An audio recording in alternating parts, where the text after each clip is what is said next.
Bienvenue à tous. Samedi est toujours un jour d'introspection.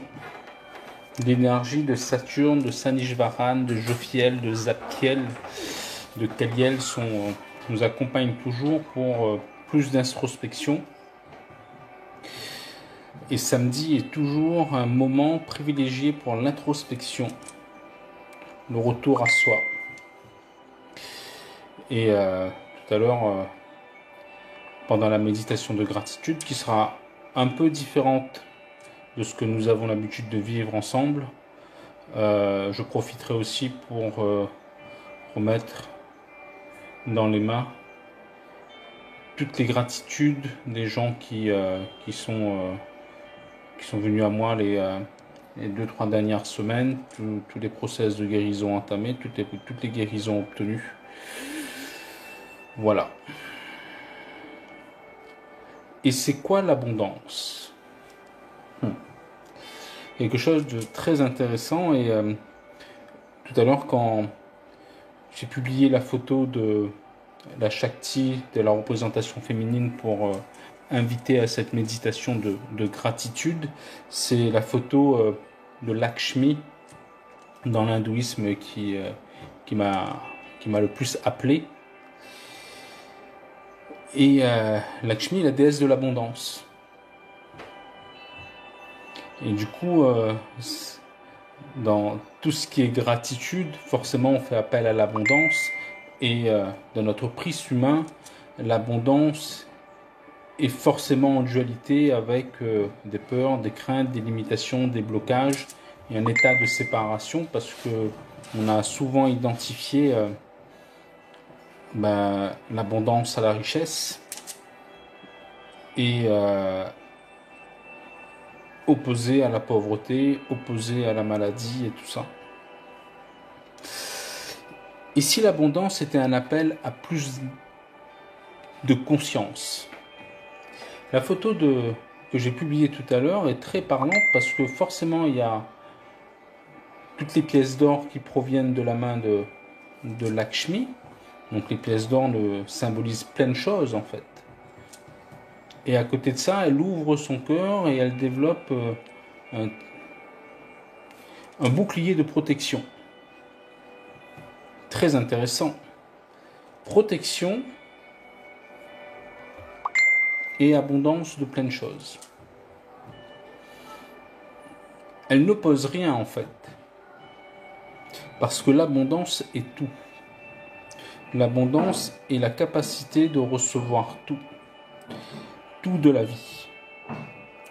Et notre prisme humain, notre mental a été formaté à voir les choses de manière séparée, chance et malchance, pauvreté et richesse, santé et maladie. Et nous voyons les choses forcément de manière binaire, puisque nous avons été conditionnés comme ça pour voir les choses de manière binaire, polaire, bipolaire limite. Et en fait, ce qui est très intéressant, c'est que nous savons au fond de nous-mêmes que dans cette vie, nous sommes appelés à vivre plein de choses qui ne sont pas forcément opposées les unes aux autres. Elles font partie du cycle, elles font partie de l'évolution. Nous savons que, arrivés sur Terre, nous allons devoir un jour la quitter. Le commencement appelle forcément la fin, et la fin appelle forcément un nouveau commencement. Et ce qui pose problème dans la notion de l'abondance, c'est que nous ne sommes pas prêts à tout recevoir de la vie. Nous avons idéalisé la vie. Et c'est ça qui nous met dans l'illusion, qui nous met dans forcément la dualité, qui nous met forcément dans la contraction de notre énergie, parce que nous ne sommes pas prêts à tout recevoir. Nous savons que nous allons mourir, et nous avons peut-être idéalisé que nous mourrons un jour à 90 ans et en bonne santé. Mais réellement, on sait qu'on va mourir mais on ne sait pas forcément à quel moment cela peut se produire. Ça peut se produire à 90 ans, 44 ans, 30 ans, 20 ans, 2 ans à la naissance et avant la naissance. Donc, dans le cursus de la vie, il y aura forcément la mort qui va arriver et forcément, comme nous avons idéalisé à un moment donné que la mort va arriver le plus tard possible, et des fois on fixe une date même, on fixe un idéal, quand elle arrive, et pas forcément dans la manière dont on l'avait pensé, on va vivre un sentiment d'injustice, parce que nous ne sommes pas prêts. Et le hasard ne profite toujours qu'aux gens préparés. Et ça, c'est de la conscience. La maladie peut arriver, comme la richesse peut arriver, comme la pauvreté peut arriver. On n'a pas tous des vies linéaires. Et cette notion de conscience, cette compréhension nous amène une invitation à plus de conscience. La conscience d'être prêt à tout recevoir. Donc l'univers donne, Lakshmi donne, ok, et en même temps elle nous invite à plus de conscience et plus de protection.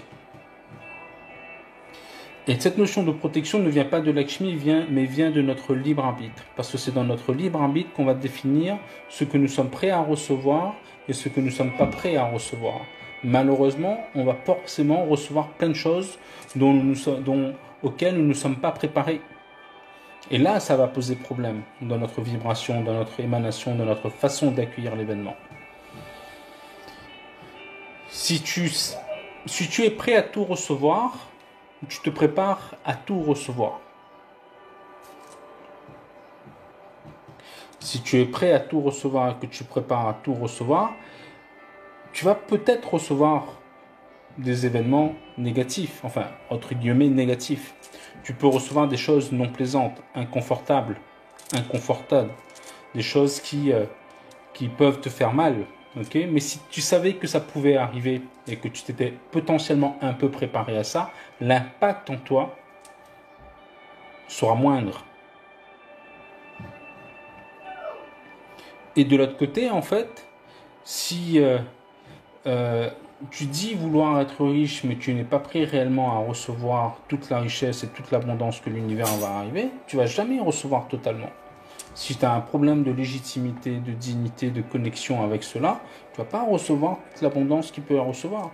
Il y a même des gens, dans notre mental tellement conditionné, quand ils reçoivent quelque chose de bien, ou qu'ils vivent quelque chose de bien, tout de suite, ils ont mentalisé que ça n'allait pas durer. Certes, la vie est un cycle, ok, mais la croyance que ça ne va pas durer amène tout de suite le court-circuitage du moment de joie en plénitude et en gratitude. En fait, la vie donne à tout vivre. On n'est pas riche de ce que l'on a, on est riche de ce que l'on vit. On n'est pas riche de ce que l'on possède, on est riche de nos expériences et de notre capacité de vivre ces expériences. Tout le monde vit des choses bien et tout le monde vit des choses inconfortables et potentiellement jugées entre guillemets négatives. Mais l'abondance donne tout, parce que c'est notre conscience et notre capacité de recevoir les événements et la capacité de vivre ces événements, de nous transformer au travers de ces événements, d'évoluer au travers de ces événements, d'avancer dans ces événements, de traverser cela qui va nous enrichir de notre conscience, qui va nous enrichir de notre puissance. Et la vie est faite pour ça, parce que la vie est d'abord une expérience spirituelle. Le mental humain a été conditionné, dans les derniers siècles, les derniers millénaires, à une valeur argent. L'argent est aussi une énergie. Et l'argent existe à la fois dans les plans très physiques, à la fois dans les plans énergétiques et aussi dans les plans spirituels. L'argent existe partout. Mais dépendant de ton niveau vibratoire, tu ne vas pas attirer l'argent de la même manière et tu ne donneras pas l'utilisation de l'argent de la même manière. 150 € existent ou 200, ou 300, ou 1000, existe très bien dans le plan physique, existe très bien dans le plan énergétique et spirituel.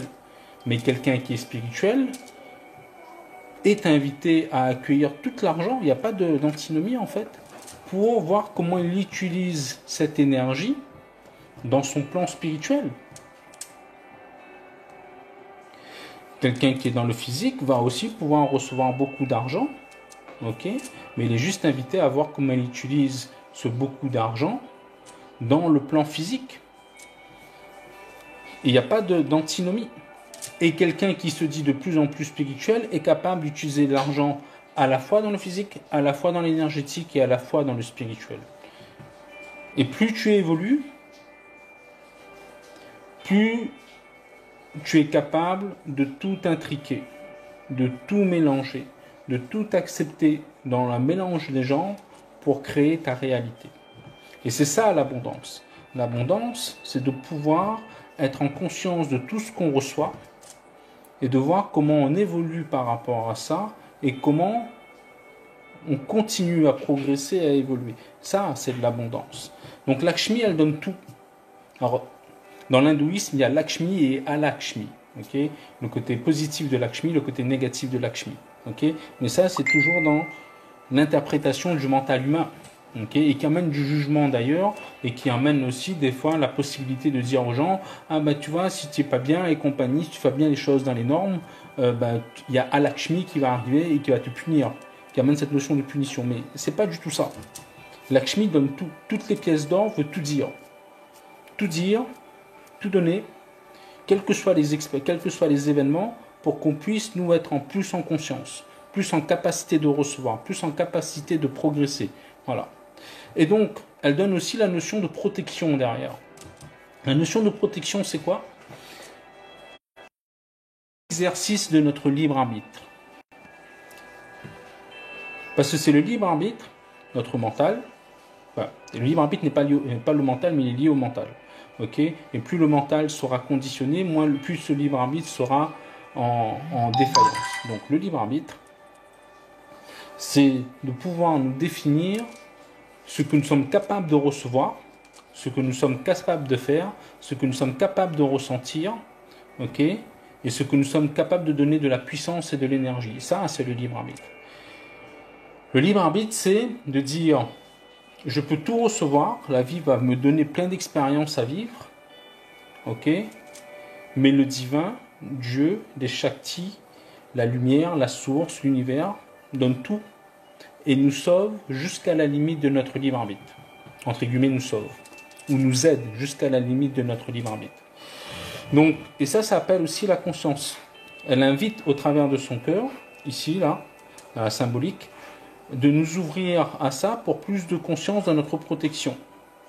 Donc la protection ne vient pas du divin. La protection vient d'abord de nous.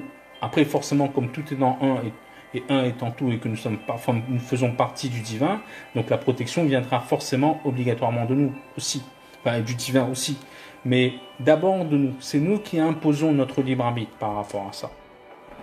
Et donc le libre arbitre et la conscience de protection emmènent une invitation à accepter que tout peut arriver, que tout est possible. Ok ? Nous sommes 7 milliards d'êtres humains, 7 milliards de possibilités au trilliard, au milliard et compagnie, multipliées dans la conscience, dans la réflexion, dans les possibilités de faire les choses. C'est des formules mathématiques universelles qui rentrent en ligne de compte, qui dans la matrice sont énormes. Ok ? Mais dans cette conscience de Lakshmi et de l'abondance, ce que nous sommes invités à faire, c'est de nous préparer à tout recevoir.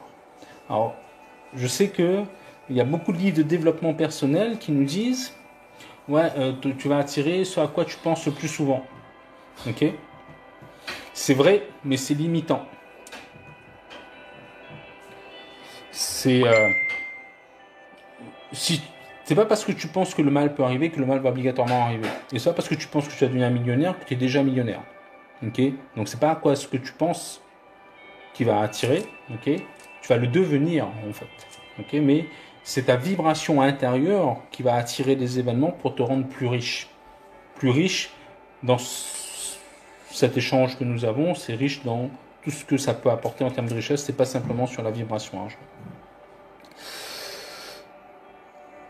Donc si tu sais que le mal peut arriver, il y a des choses qui peuvent être dures à vivre qui vont arriver, ce que tu es invité à faire, c'est de cultiver ton énergie de protection.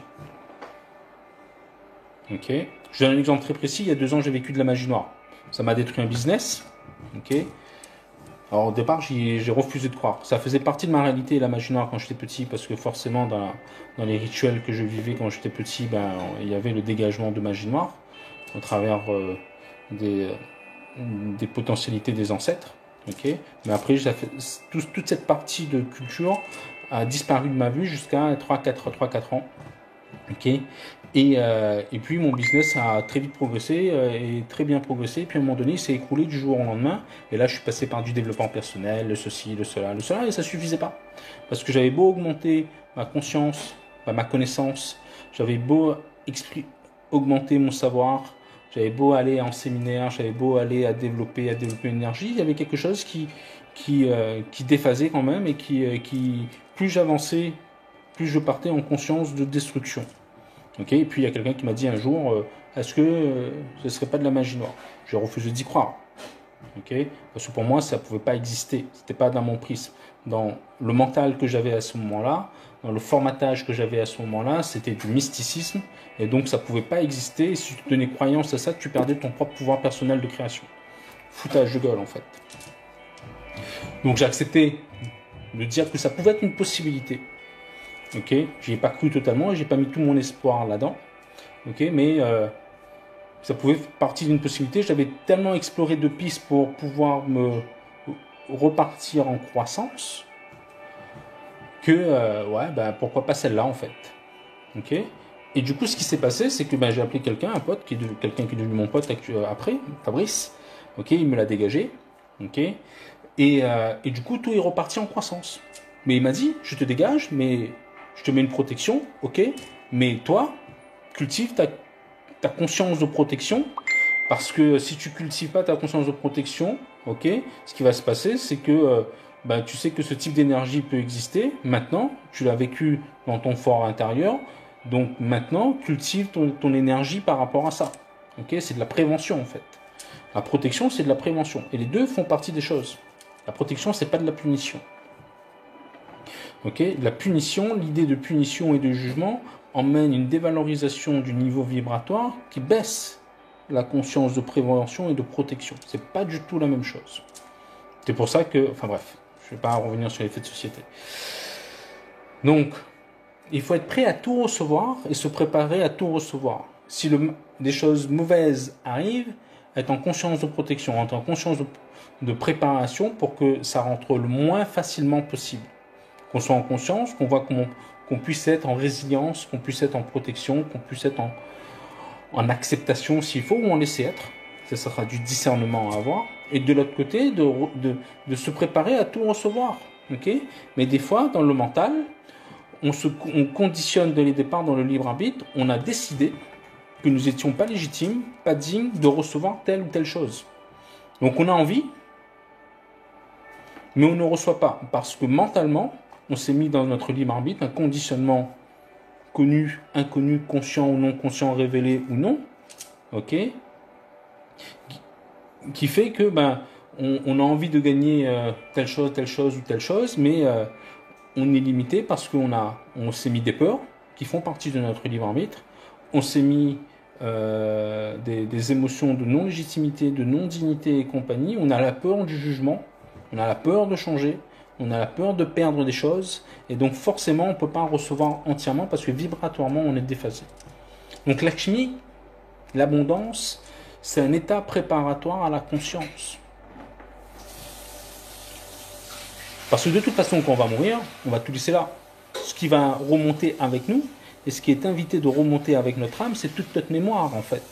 Et notre mémoire, elle comporte toutes les émotions que nous avons vécues, tout ce que nous avons pu accepter, pu vivre avec et pu transformer. Mais c'est avec ça qu'on va remonter.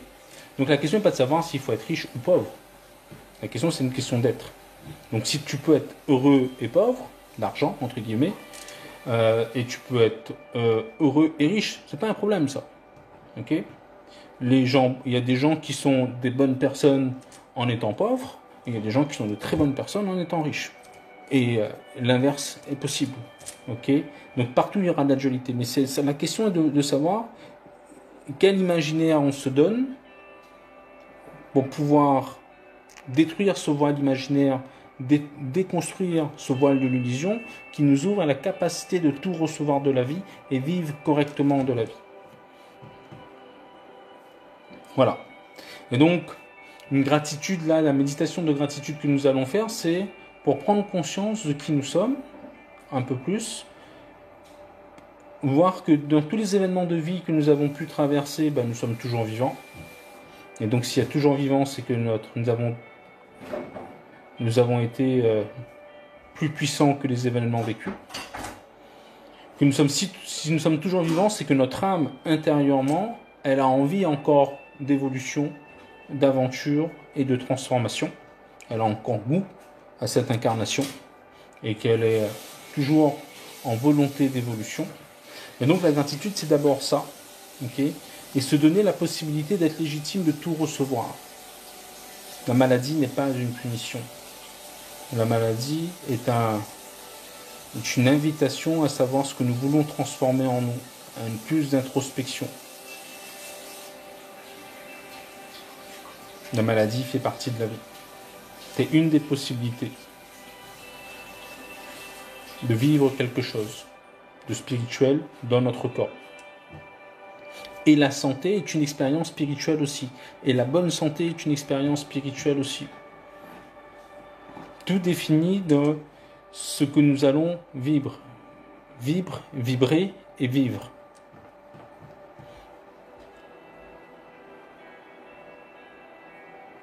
Voilà. Si vous avez des questions, vous pouvez les poser juste avant qu'on démarre la méditation. Je laisse 2 minutes. Et il n'y a pas d'opposition en fait. Je suis très critique avec les décisions par exemple du gouvernement parce que y a des choses qui me paraissent incohérentes, mais je ne suis pas dans leur réalité. Je ne sais pas s'il y a manipulation ou pas, il peut y avoir comme pas. Il y a plein de possibilités, il y a plein de champs exploratoires qui me dépassent. Et peut-être que je me dis qu'au final, ces gars-là, ils font du mieux qu'ils peuvent, avec les moyens qu'ils ont, et l'intelligence qu'ils ont. Peut-être.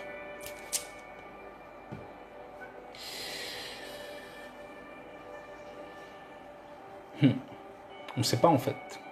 À leur place, qu'est-ce qu'on aurait pu faire? Très intéressant. À leur place, quel aurait été notre cheminement karmique, notre cheminement de réflexion? À quoi on aurait donné force? À quoi on aurait donné puissance? À quoi on aurait donné croyance? On ne sait pas.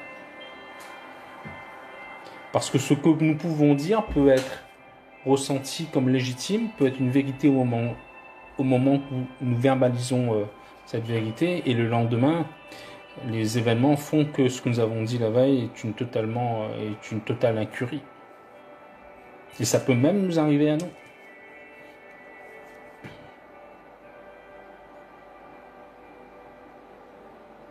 Donc, l'abondance, c'est aussi de vivre ce moment de confinement, cette vérité ou cette illusion que nous vivons depuis quelques semaines, depuis le début de notre vie même, avec cet enchevêtrement de décisions, mais ça fait partie de l'abondance. Ça fait partie d'une expérience de vie qui nous amène à plus de réflexion, pas de positionnement, plus d'évolution. Le positionnement va te mettre dans une guerre des tranchées. Tu vas rester sur tes positions et tu ne vas pas pouvoir avancer. Quand tu es dans une tranchée, tu subis. Quand tu es dans une guerre de positionnement, quand tu es dans un positionnement, tu subis. Il y aura plus de force contrainte parce que tu es en position de ne pas pouvoir circuler, avancer, accepter, fluidifier.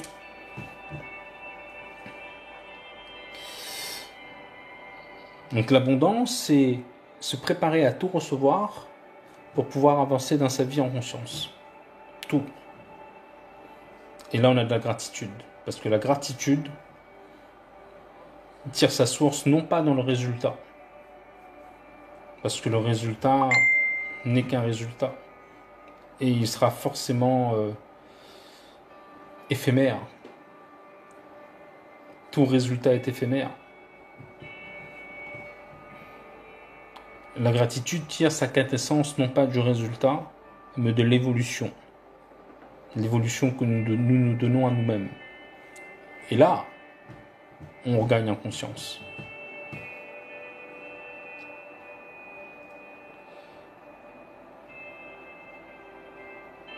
L'abondance, c'est de pouvoir s'enrichir, ça va jusque-là, de recevoir des personnes qui ne partagent pas du tout la même opinion que nous. Et encore heureux, ça nous permettra de plus de conscience, plus de réflexion, plus d'introspection, de savoir. Savoir. Savoir, ça veut dire se faire avoir, de connaître. Échanger amène la connaissance, une naissance commune. Mais de définir, de renaître à nous-mêmes à chaque fois. On n'a pas tout le temps raison, on n'a pas tout le temps tort. Et toutes les choses fluctuent en fonction des événements. Et la vérité est elle aussi éphémère parce qu'elle n'est qu'un résultat d'un moment T. Et ça fait partie de l'abondance. Le jugement fige. Et le jugement ne fait pas partie de l'abondance, mais fait partie de notre mental et de notre libre arbitre. Et le jugement va nous couper du flux de l'abondance. À partir du moment où nous mettons un jugement, nous mettons un positionnement, nous mettons un état d'être qui est immuable, qui ne peut plus changer. Et à partir de ce moment-là, si les choses ne peuvent plus changer, vous savez que même dans une tombe, les choses changent. Même quand nous sommes morts et que nous sommes enterrés, et que sous terre, il y a les choses qui continuent à changer, à évoluer.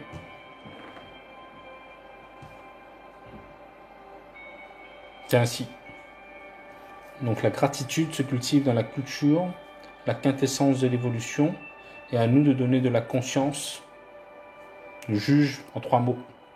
Comme enfermement, en 3 mots aussi. Merci Véronique. Et donc l'abondance, c'est une invitation à la conscience de vivre tous nos événements en discernement, en intelligence, en compassion, en acceptation, en laisser être. Il y a des événements, l'acceptation veut dire quoi? Accepter ce qu'on peut changer. Laisser être, c'est laisser être ce qu'on ne peut pas changer.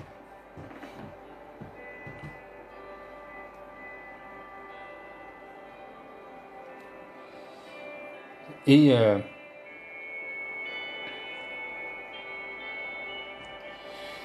donc l'abondance comprend tout ça, cette preuve de cette notion de discernement, cette notion de conscience de protection qui va partir de nous-mêmes. Puisque nous avons la conscience de protection, nous allons plus développer de la peur. Nous savons que ça peut arriver, nous sommes préparés. Après, ce qui advient, advient. Tu peux faire de ton mieux, mais si le vent doit partir à l'est, il partira à l'est. Puisque dans ta conscience, tu ne peux pas embarrer tout le vent. Donc l'abondance, c'est de vivre tous les événements et gagner du discernement, de savoir ce que nous pouvons accepter. Et à partir du moment où nous avons accepté, nous pouvons transformer. Parce qu'on peut guérir, transformer, libérer ce à quoi on fait face. Ce à quoi nous faisons face, c'est face. Ce à quoi on se refuse, s'infuse en fait, va se renforcer. Pour avoir la capacité d'être accepté. Et après, dans le discernement à accepter de voir, c'est de savoir sur quoi on peut vraiment changer et qu'est-ce qu'on peut vraiment changer et ce que nous ne pouvons pas changer. Nous devons laisser être. Enfin, nous sommes invités à laisser être, à ne pas donner d'énergie à ça. Parce que si nous donnons de l'énergie à ce qui doit être parce que nous ne pouvons pas le changer, nous ne pouvons pas avoir d'impact dessus, nous perdons de l'énergie, et c'est là qu'il va avoir déphasage, frustration. Si nous concentrons de l'énergie sur ce que nous ne pouvons pas changer, tu rentres dans la victimisation, donc tu as perdu de l'énergie en concentrant l'énergie sur quelque chose que tu devais laisser être, alors que tu aurais pu donner de l'énergie à ce que tu pouvais accepter. Et là, tu regagnes de la puissance.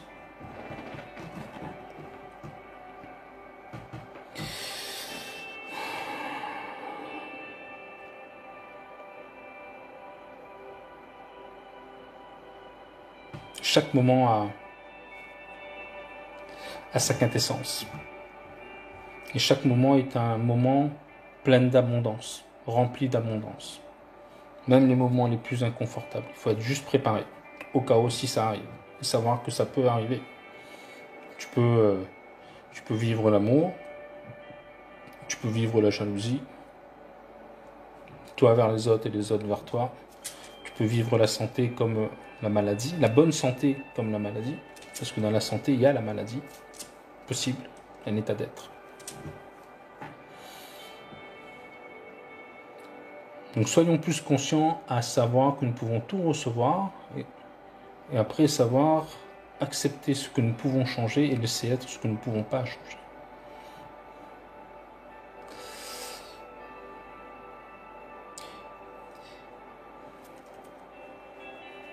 Voilà.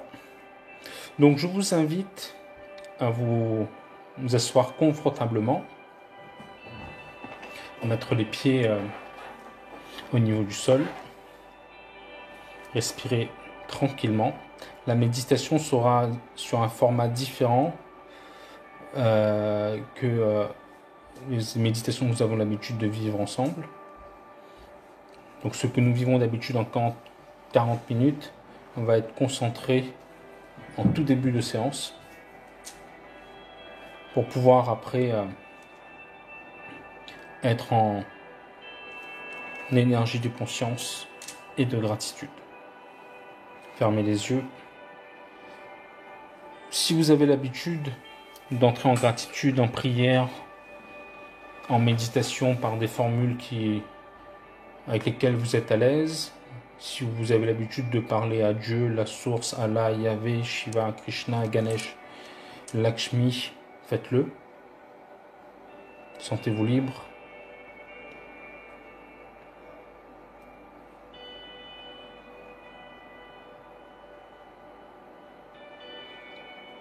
Soyez présent. Soyez tout de suite aligné. Toutes les émotions négatives sont écoutées, mais on les a déracinées pour les mettre dans l'amour inconditionnel de Mère Terre, toutes ces racines en bas. Et en haut, nous avons coupé tous les égrégores négatifs pour que toutes nos fibres, toute notre conscience soit totalement aussi alignée vers la source.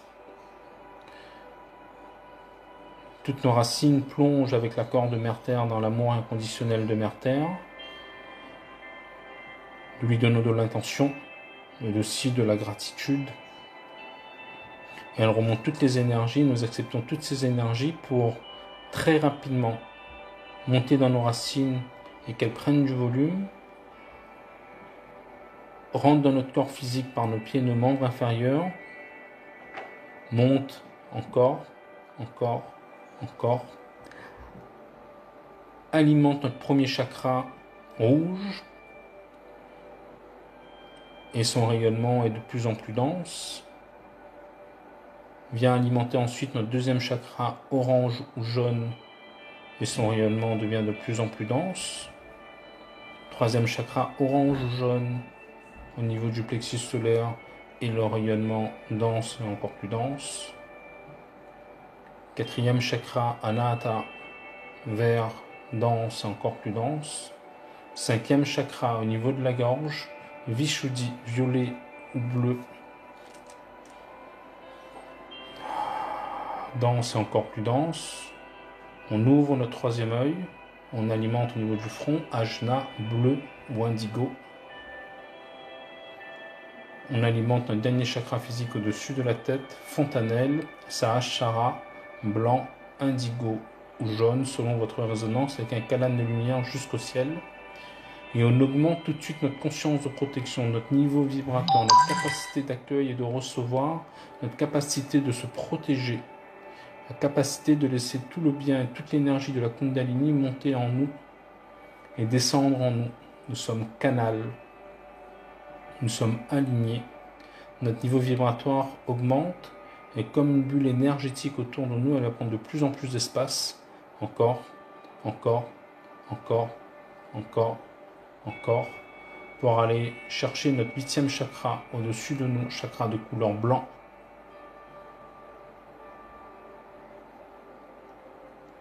On augmente encore notre niveau vibratoire pour aller chercher notre 9e chakra de couleur argent et 10e chakra en haut de couleur or, père, alliance et mère.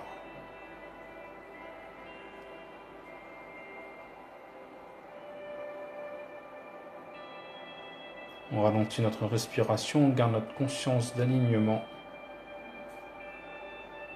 Saint-Michel en protection, Saint-Georges en protection, Saint-Expédie en protection, Ganesh en discernement, Ama en guérison, Thoth, Horus en enseignement et en puissance.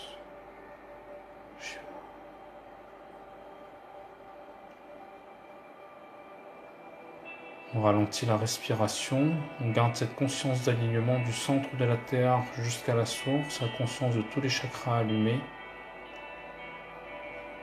On ressent l'énergie de vie en nous.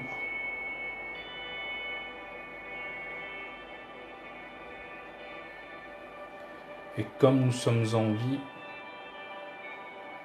nous pouvons donner de l'amour et être en conscience de gratitude.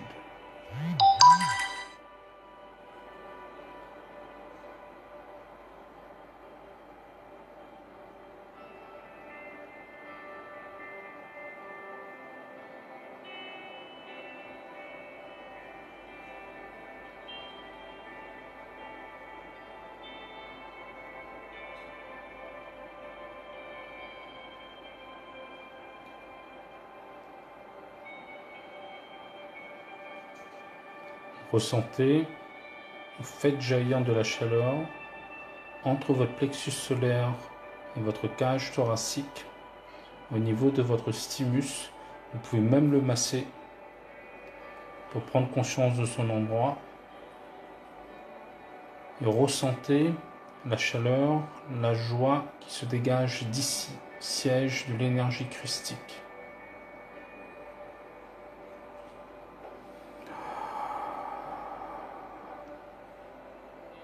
Conscience de vie, quels que soient les événements que vous avez pu vivre, vous êtes toujours en vie.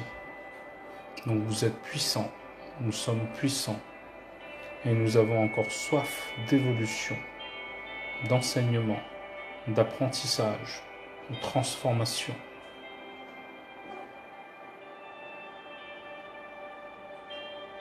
Encore soif et curieux de profiter de toute l'inconnu que cette incarnation peut nous offrir pour développer notre conscience individuelle.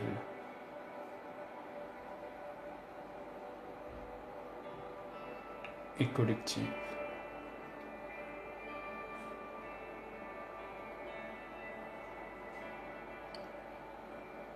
Si des images vous apparaissent, si des images selon votre divinité d'élection apparaissent, accueillez-le.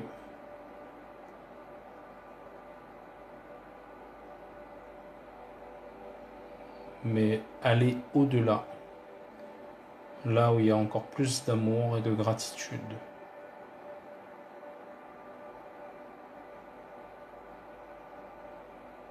L'image permet de focuser, mais le focus permet de transpercer pour aller au-delà, encore plus dans la conscience, encore plus dans le discernement,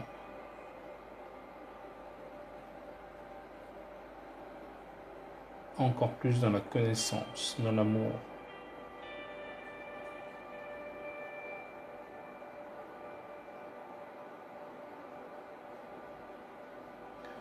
Encore plus dans nos mémoires akashiques.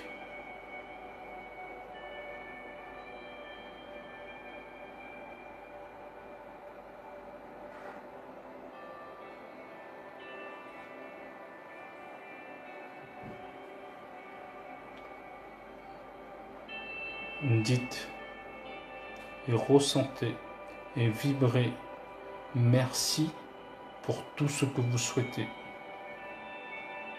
tout ce qui vous vient et tout ce qui vous traverse. Merci Père, je remets toutes les guérisons effectuées, toutes les personnes, toutes les libérations, au-delà de rituels en simplicité, libération absolue, dans toutes les situations, dans toutes les familles, toutes les personnes.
Restez en conscience.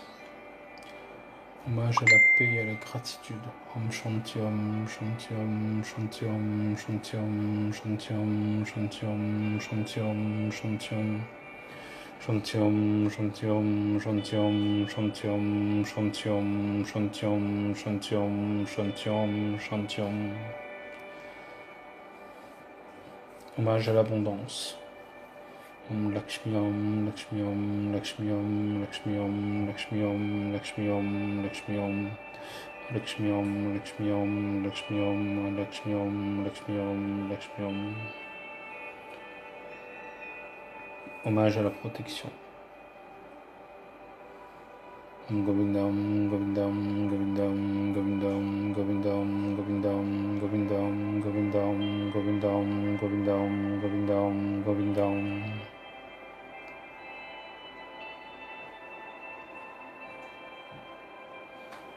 Hommage à la joie. Krishnam, Krishnam, Krishnam, Krishnam, Krishnam, Krishnam, Krishnam, Krishnam, Krishnam, Krishnam. Hommage à la bienveillance. Om Shivam, Shivam, Shivam, Shivam, Shivam, Shivam, Shivam, Shivam, Shivam. Hommage à la connaissance. Om Gangam, Gangam, Gangam, Gangam, Gangam, Gangam, Gangam, Gangam, Gangam, Gangam.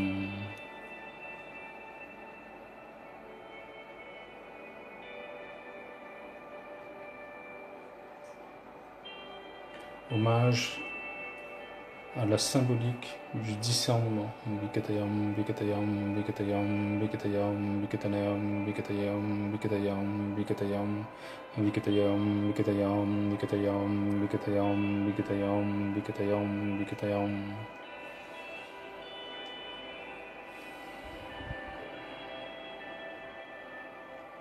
Hommage à la sagesse. Om Budam Budam Budam Budam Budam Budam Budam Budam Budam Budam Budam Budam Budam.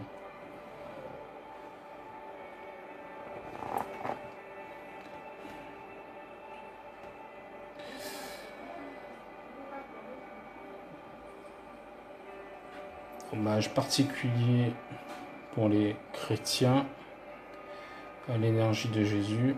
Avashtaram, Avashtaram, Avashtaram, Avashtaram, Avashtaram, Avashtaram, Avashtaram, Avashtaram, Avashtaram, Avashtaram, Avashtaram, Avashtaram, Avashtaram, Avashtaram, Avashtaram, Avashtaram.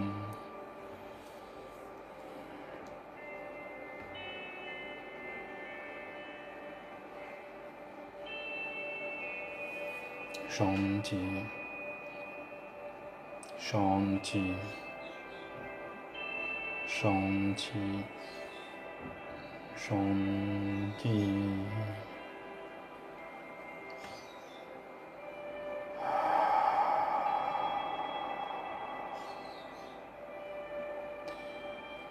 Tranquillement.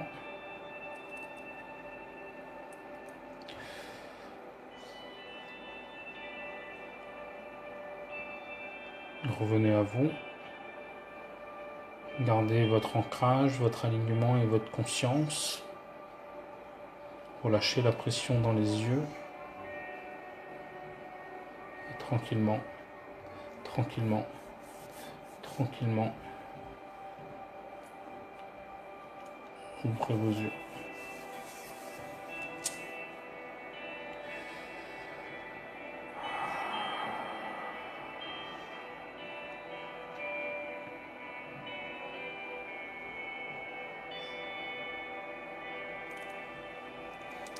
Namasté.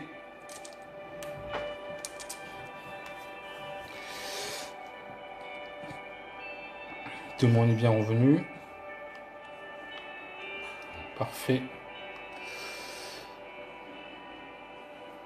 Merci de ce moment partagé.